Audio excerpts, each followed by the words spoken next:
राधे राधे दोस्तों, जय श्री कृष्णा। आप सभी को सोमवती अमावस्या की ढेर सारी शुभकामनाएं। सुहागिन महिलाएं अपने अखंड सौभाग्य की कामना के लिए सोमवती अमावस्या की पूजा करती हैं और कथा सुनती हैं। तो आज की वीडियो में हम सोमवती अमावस्या की कथा का श्रवण करने वाले हैं।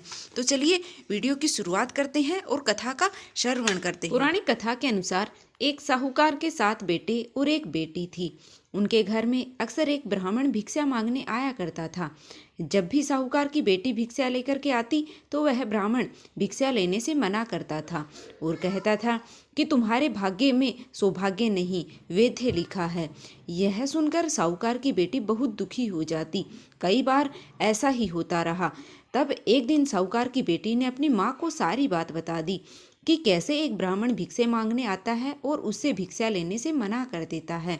साहूकार की पत्नी ने अपनी बेटी से कहा कि अगली बार जब वह भिक्षुक आए तो मुझे बताना। फिर एक दिन वह भिक्षुक द्वार पर आया और उस समय साहूकार की पत्नी दरवाजे के पीछे छुपकर सारी बातें सुनने लगी। वही हुआ जैसा हमेशा होता था। भिक्षुक ने साहूकार की बेटी से भिक्षा लेने से मना कर दिया और कहने लगा, तुम्हारे भाग्य में सुहाग नहीं है, विधवा होना लिखा है। इस बात को सुनकर के और साहूकार की पत्नी दरवाजे की आड़ से बाहर आकर भिक्षुक से कहने लगी कि एक तो हम भिक्षा दे रहे हैं और ऊपर से आप हमें ऐसी बातें बता रहे हैं। ब्राह्मण ने कहा कि मैं जो कुछ भी कह रहा हूँ वह सच है। आपकी बेटी के भाग्य में ऐसा ही लिखा है। जब विवाह के समय आपकी बेटी फेरे ले रही होगी उसी समय सांप आकर इसके पति को काट लेगा, यह विधवा हो जाएगी। ब्राह्मण की ऐसी बातें सुनकर के और साहूकार की पत्नी दुखी हुई, लेकिन फिर ब्राह्मण से बोली कि अगर आपको यह पता है यह विधवा होगी तो आपको यह भी पता हो सकता है कि इसका सुहाग की रक्षा कैसे की जा सकती है। साहूकार की पत्नी के ऐसा पूछने पर ब्राह्मण ने कहा कि यहाँ से बहुत दूर पर एक गांव है जहाँ एक सोना धोबिन रहती है। वह हर सोमवती अमावस्या का व्रत रखती है। इसे उसका सुहाग अमर है। अगर वह आकर के और अपना सुहाग आपकी बेटी को देगी तभी इसका सौभाग्य भी है वो अखंड रहेगा। ब्राह्मण की बात सुनकर साहूकार की पत्नी ने ब्राह्मण का धन्यवाद किया और वह सोना धोबिन की खोज में निकल पड़ी। एक दिन बहुत तेज धूप के कारण पीपल की छाया में बैठकर वह आराम कर रही थी। तभी उसने देखा एक सांप आया और उस पीपल के पेड़ पर गरुड़ के बच्चों को खाने लगा और चढ़ने लगा। साहूकार की पत्नी ने उसे देख कर के उस सांप को मार दिया और गरुड़ के बच्चों की रक्षा की। इतनी ही देर में गरुड़ भी वहां आ गया और देखा आसपास खून ही खून फैला हुआ है। गरुड़ को लगा कि साहूकार की पत्नी ने ही उसके बच्चों को नुकसान पहुंचाया है, इसलिए गरुड़ ने चोंच से मार करके उस पर हमला कर दिया। लेकिन फिर साहूकार की पत्नी ने किसी तरह उसे रोका और बताया कि उसने तो उसके बच्चों की रक्षा की है। गरुड़ ने जब इस सच को जाना तब वह कहने लगा कि तुमने मेरे बच्चों की रक्षा की है, इसलिए बताओ कि मैं कैसे तुम्हारी सहायता कर सकता हूँ। साहूकार ने गरुड़ को बताया कि वह सोना धोबिन की तलाश में निकली हुई है। अगर वह उसे वहां तक पहुंचा दे तो उसका बड़ा उपकार होगा। फिर साहूकारनी को गरुड़ ने सोना धोबिन के गांव में पहुंचा दिया। सोना धोबिन के 7 बेटे और भव्य थी, लेकिन भव्यों को घर में काम को लेकर के और बहुत ही लड़ाई झगड़ा होता रहता था। साहूकारनी ने एक उपाय सूझा।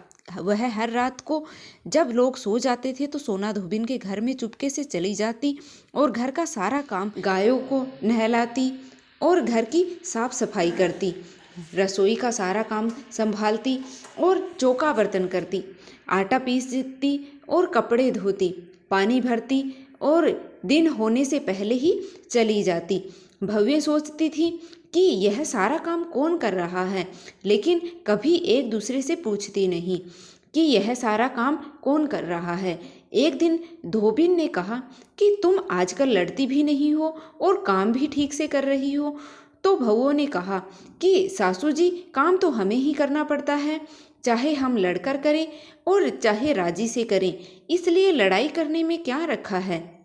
सोना धोबिन ने सोचा कि आज देखा जाए कि कौन सी बहू काम करती है, और वह रात को सोई नहीं और उसने छुप करके देखा कि रात में एक स्त्री आई और सारा काम करके और वह जाने लगी। तो सोना धोबिन ने कहा कि तुम कौन हो और तुम्हें ऐसी क्या ज़रूरत है जो तुम इतना काम कर रही हो। सोना धोबन की बातें सुनकर और साहूकारनी ने कहा कि ज़रूरत है तभी तो इतना काम कर रही हूँ। सोना धोबिन ने पूछा कि तुम्हें क्या चाहिए। साहूकारनी बोली कि पहले मुझे वचन दो तभी मैं बताऊंगी। सोना धोबिन ने वचन दे दिया और कहा कि अब बताइए। कि साहूकारनी बोली कि मेरी बेटी के भाग्य में दुख लिखा है, इसलिए आप चल करके उसका सुहाग दे दो और अपना सोमवती अमावस्या का फल उसे दे दो। सोना धोबिन अपने बेटे बहू से बोली कि मैं साहूकारनी के साथ जा रही हूँ। यदि पीछे से तुम्हारे पिताजी की मृत्यु हो जाए तो तेल घी के कूप में डाल करके और छोड़ देना। और फिर दोनों जनी साहूकारनी के घर चली जाती हैं। साहूकारनी की बेटी का ब्याह होने लगा और दूल्हा फेरों में बैठ गया। सोना धोबिन दूल्हे के घुटने के पास कच्चा करवा रख करके और उसमें दूध डाल करके और तांत का तार लेकर बैठ गई। थोड़ी देर बाद में सांप दूल्हे को डसने के लिए आ गया। सोना धोबिन ने करवा आगे रखा और तार से बांध दिया, लेकिन दूल्हा डर के मारे मर गया। और तब सोना धोबिन ने टीके में से रोली निकाली, मांग में से सिंदूर निकाला और आँख में से काजल निकाला और मेहंदी निकाल करके छोटी अंगुली से छींटे मारे और बोली, आज तक मैंने जितनी भी सोमवती अमावस्या करी हैं उनका फल तो साहूकारनी की बेटी को लग जाए और आगे जो सोमवती अमावस्या का व्रत करूं उसका फल मेरे परिवार को लगे। इतना कहते ही दूल्हा जीवित हो गया और सब सोमवती अमावस्या की जय जयकार बोलने लगे। सोना धोबिन वापस जाने लगी। तब साहूकारनी ने कहा कि तुमने मेरे जवाई को नया जीवन दान दिया है, इसलिए तुम कुछ मांग लो। तब सोना धोबिन बोली कि मुझे तो कुछ भी नहीं चाहिए, सिर्फ एक हांडी दे दो। वह हांडी लेकर के और चली जाती है और रास्ते में सोमवती अमावस्या आती है। तो सोना धोबिन हांडी की 108 परिक्रमा लगा करके और पीपल के पेड़ के नीचे गाड़ करके घर आ जाती है। घर आकर के और वह देखती है तो उसका पति मरा हुआ है, तेल और घी के कूप में पड़ा हुआ है। वह टीके में से रोली निकालती है, मांग में से सिंदूर निकालती है और कोया में से काजल निकालती है और नुआ में से मेहंदी निकालती है और चिटली अंगुली के छींटे देती है और बोलती है कि मैंने जो रास्ते में सोमवती अमावस्या की हैं उनका फल मेरे पति को लग जाए। इतना कहते ही सोना धोबिन का पति उठकर बैठ जाता है और घर पर एक ब्राह्मण ज्योतिषी आकर बोलता है कि जजमान, सोमवती अमावस्या को मुझे कुछ दक्षिणा दे दो। सोना धोबिन बोली कि मुझे तो सोमवती अमावस्या रास्ते में आई थी, मैंने कुछ नहीं किया था, जो कुछ भी किया है वह सब पीपल के नीचे ही गाड़ दिया है।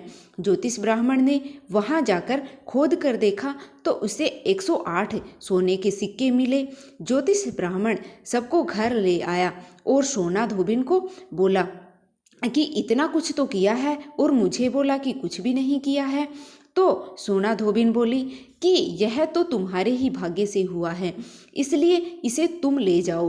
ब्राह्मण ज्योतिषी बोला कि मेरा तो इसमें से चौथा हिस्सा है, बाकी आप जिसको मन करे उसे यह दे दो। सारी नगरी में उसने बोल दिया कि सब कोई सोमवती अमावस्या का व्रत करो। हे सोमवती अमावस्या, जैसा साहूकार की बेटी को सुहाग दिया वैसा ही सबको देना। सोमवती अमावस्या की कहानी कहने वाले को, सुनने वाले को और हुंकारा भरने वाले को और अपने पूरे परिवार को देना। जय हो सोमवती अमावस्या। सोमवती अमावस्या की कहानी समाप्त होती है।